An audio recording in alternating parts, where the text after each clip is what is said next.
former Longhorn defensive back and also played in the NFL. The Horn from 6 to 11 Monday through Friday, and also on Texas football analyst Rod Babers. Love it when he's on with us. Texas plays in Michigan against the defending national champs. Rod with us with Craig Smoke, Paul Catalina, and David Smoke. Rod, this seems to me that it's a good time to be on the road to play Michigan. I don't know if it's ever a good time, but with what UT has, and then also them going through transition, they didn't look that great. Not that they aren't good, but you feel like they may have this on the schedule at just the perfect time? I agree with you. And thank you, gentlemen, for having me on. I appreciate that. And that's why, the line, right? We started talking about the point spread and how the line has dramatically shifted in just a few days. I think now, last time I looked at it, it's at 7.5. Initially, that line started at 3.5. So I think whether it's the Vegas guys or the public, a lot of people are looking at this matchup. They're leaning toward the Longhorns here. That Michigan defense still worries me a little bit. And if Michigan can run the ball, this will be a very different game. But if Texas can stop the run, there are not a lot of other options offensively for Michigan in terms of the passing game. And I think that's what Texas is going to lean on. And they stop the run. If they can stop the run, how does Michigan beat Texas other than being able to run the football? So I think that's why Texas has a lot of options offensively. Their wide receiving core is really deep. We'll see if they can run the football versus Michigan. I think that may also be a very compelling storyline too. But I think people feel good about the Longhorns and their chance of going up to Michigan pulling off the big win. Don't have to say anything about this, but Paul and Craig as well. And Rod, this is the first time since 2020 that Michigan has been an underdog at home to someone other than Ohio State, Wisconsin, who they lost to 49-11 back during the COVID year. So that's how long it's been. Rod, what did you learn about Texas last week against, admittedly, not a very good Colorado State team? So it's kind of hard to maybe get a gauge on how good that defense may be, even though it didn't give up any points. So that's a nice start. It is. Actually, and I think we learned a lot. I didn't expect to learn a lot. I thought Texas would be pretty vanilla defensively. But Johnny Nansen, who's the defensive coordinator at Arizona, has come in as the co-DC with Pete Kwiatkowski. There's an interesting creative collaboration going on between the two. I saw in that game versus Colorado State. Now, Colorado State's an air raid team. Last year, they were top 20 in passing in the country, and they're kind of a bottom 20 rushing team from last season. But what Texas did against Colorado State was take away their strength. They took away the passing game. They threw for less than 75 yards. Had a 100-yard rusher. But that was only out of Texas taking away their strength and forcing them to beat Texas left-handed. And it really worked out well. So that's what we learned, that Johnny Nansen brought in some really exotic looks. They played more dime coverage than I've seen them play the entire time PK has been here at Texas. They actually brought some 3-high safety looks. That is not something that Texas specialized in last season. They used the NASCAR package, which was at least three defensive ends and edge rushers on the field at one time. I saw an inverted Tampa 2 coverage from this Texas defense. So I think a lot of new looks and a lot of exotic concepts that Johnny Nansen's bringing to the table. I think you're going to see that versus Michigan too, guys. If the theme kind of holds for Johnny Nansen so far is, let's take away the strength of this team and force them to beat us with their weakness. And for Michigan, that will be taking away the run game and forcing those quarterbacks to beat you. Rod, we just knew him as Trey Wisner, but Quintravion Wisner got in the end zone. I know he did one time last year, but he was amongst a bevy of backs, and it's well documented Texas struggles with injuries in the preseason. What did you think of just the cavalcade of guys who got reps, and just what are your feelings kind of right now on where the Texas run game stands? Yeah, that is interesting. I think, losing C.J. Baxter, losing Christian Clark at one time, you're down to 3 scholarship running backs. But Jarrett Gibson, he ended up being the leading rusher for Texas in that game. Really surprised some folks.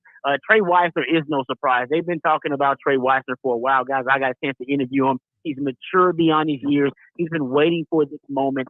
I thought they would abandon the 2 tailback pony package that they were running. It's a very successful pony package for them. Actually, it's their most explosive, efficient, and their most effective personnel grouping. And I thought they would abandon that since they don't have the depth at running back. They did not actually use that package versus Colorado State. I suspect we'll see it versus Michigan. So that says they have a lot of confidence in those running backs, with Trey Weiser and Jaden Blue. Those guys are leading the way. But the young Jerry Gibson, if he can learn how to pass protect, if he can learn, alignment, assignment, and the alignment assignment sound, and also learn ball security, that's the big thing for young backs. Running the football, not going to be an issue for him. And guys, the offensive line should lead the way. 4 or 5 stars returning on that O-line.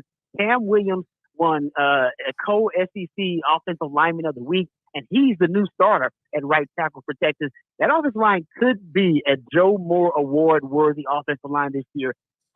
This weekend will be the ultimate test. If you can run versus Michigan, guys, you can run on anybody in the country, because that's 2 deep tackles are probably the best duo in the country.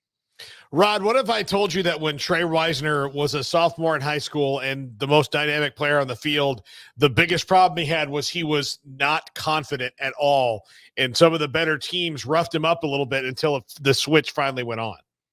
Would that shock you? That would shock me a little bit, because he seems like a guy that's got supreme confidence and just a maturity about him. And I know he's a guy that wants to it talks about taking care of his family and how he had to grow up fast because of his family situation. And I just respect him a lot. And, that running back room is special, guys. The guys seem to wait their turn, and they seem to flourish when that opportunity arrives. Rojo behind Dijon, Jay Brooks behind C.J. Baxter last year. C.J. Baxter, remember, he was the guy that started last year, and then Jay Brooks came on after his injury. And then Jay Brooks get hurt, and then we see Jaden Blue step up. We see C.J. Baxter step up again, and both get 100-yard games. So there's a culture of excellence in that running back room, and Trey Weiser is definitely one of the leaders in that group. Rod Babers with us on 365 Sports, Texas and Michigan. Kick it off early. Both Game Day and Big Noon kickoff will be there at Ann Arbor inside the Big House.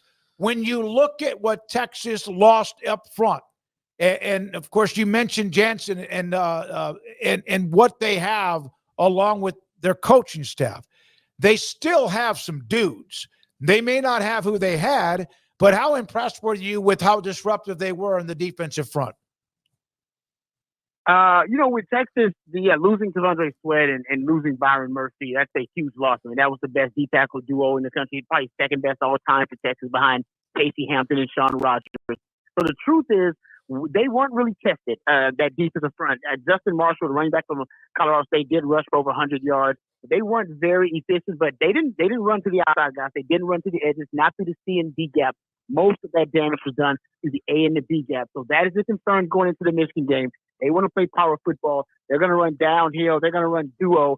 Or are they going to be able to get some success and have some success in between the tackles? Because I think on the edges, Texas is actually going to be pretty fortified. Ethan Burke, Barron Sorrell, Colin Simmons, Colton Bostic. That is Trey Moore, of course. That is a really deep group. The question marks are on the inside. Alfred Collins, Vernon Bryden. They brought in Tia Sabea. They brought in Jermaine Lole. They brought in Bill Norton. All guys who actually have ties to Johnny Nansen. He either coached them before he got to Arizona or while he was at Arizona. So we'll see how he uses those guys. I wouldn't be surprised, guys, if we saw a bear front.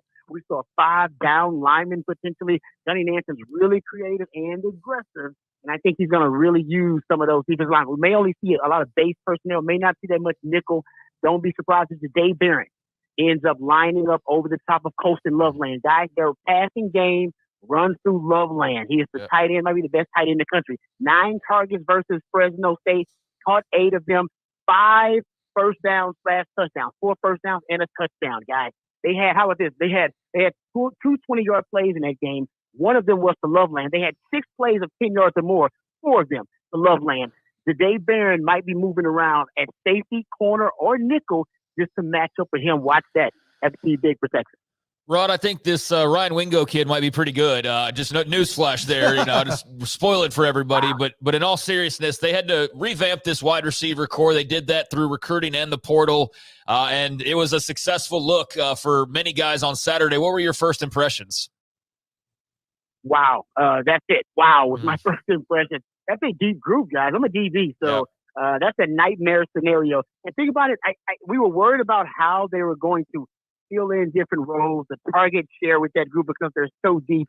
So in that game versus Colorado State, you had a different receiver because it was actually Isaiah Bond led you in targets and receptions. Matthew Golden, the transfer from U of H, he led you in touchdowns. He's the one that got the no-look pass from Quinn Ewers and also got the other red zone touchdown. So he's one of those guys. He may be the red zone threat for Texas. as you mentioned, Ryan Wingo, he led you in yards and yak yards after the catch. And I believe Dante Cook led you in yards per reception and had your longest play of the game in the passing game. So it seems like everybody might be able to fulfill their roles. And I didn't even mention Silas Bowden, who caught a touchdown from Archie Manning a little bit later in the game. Guys, they are deep, and you're right about Ryan Wingo. He's probably the most physically gifted receiver that Texas has gotten in recruiting since Roy Williams. He's that physically, freakishly gifted, and he's got that kind of height. So by midseason, I could see him being heavily considered in the rotation with all the other guys. So Texas may be 4 deep at wide receiving guys. But one of the receivers that started the game, Deontay Moore, he didn't even get a target, and he started the game. That's how deep they are. What have you seen from Quinn Ewers that's better than last year? The no-look pass was new. Yeah. And apparently a lot of guys said Anthony Hill said he had been doing that in practice a lot. So he had been practicing it, and it wasn't something that was baked into the game plan. That was actually something that was improvised by him at the time. So that was pretty cool. But what I've noticed is the manipulation of defenders with eyes and feet. It seems like that is something. I saw him do it in the Colorado State game a couple of times. And I mean, obviously the no-look pass is a prime example of that. But I saw it in some other subtle, discreet ways.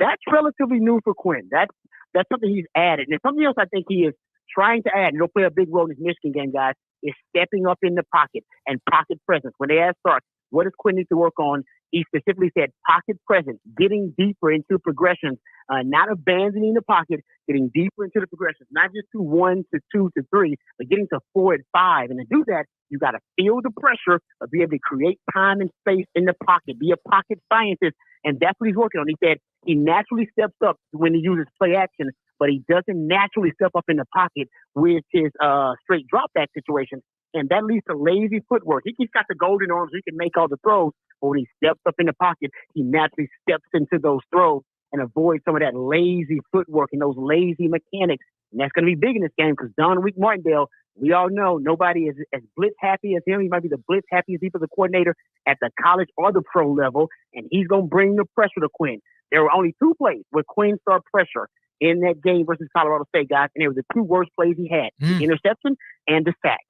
So let's extrapolate and assume Wink Martindale can provide more pressure, maybe 12 to 15 snaps.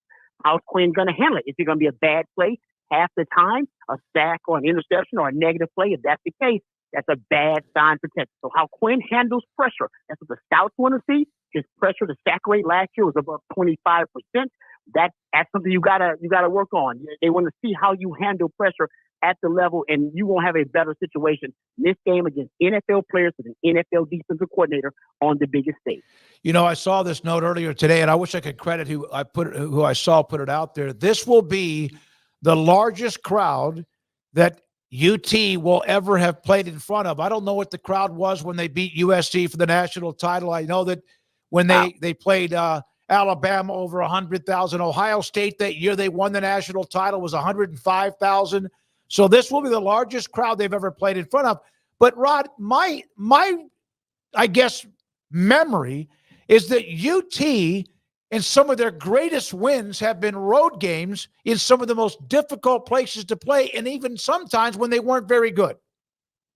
That's interesting, because I'm with you. I feel like Texas will be ready for the big game, but Texas' problem is, you probably remember it like me, that sometimes they'll play to their competition. Yes. So that means rising to the occasion, right, for the big games, but it also means, hey, getting whipped by Iowa State and K-State a couple of times, because you don't play to a standard. So I agree with you there. I think they'll be ready for this game. If it's going back to Quinn's best games, guys, have been in big games. He was great in the Big 12 title game. He's been great in those Texas OU games. He's been great versus Alabama. I think he had a 90 Pro Football Focus passing grade versus Alabama in both of those years. He's been really good in those big games on the road. I agree. I think you get the best out of Stark in big games. Big game Stark is good because he's deep in his creative bag, and usually he comes out with a high pass rate, early game pass rate, and he leans on his creative innovation early on in the game to set a tone. And I think he'll do it again. He admitted, actually, and most coaches don't, even though they do, that he prepared for this game and in the offseason. Like he was doing extra prep for it in the offseason, even baked some plays into training camp for the guys to prepare for Michigan. So Sark's going to be ready for them. He understands what this type of game did for the program when they beat Alabama. He wants to have the same type of momentum with a win over Michigan. Oh, and by the way, one quick thing, guys. Yep. He hired Scotty Hazelton. This was one of his special assistants he hired in the offseason, former defensive coordinator for Michigan State. So, yeah. Yes. And they hired him as a special assistant.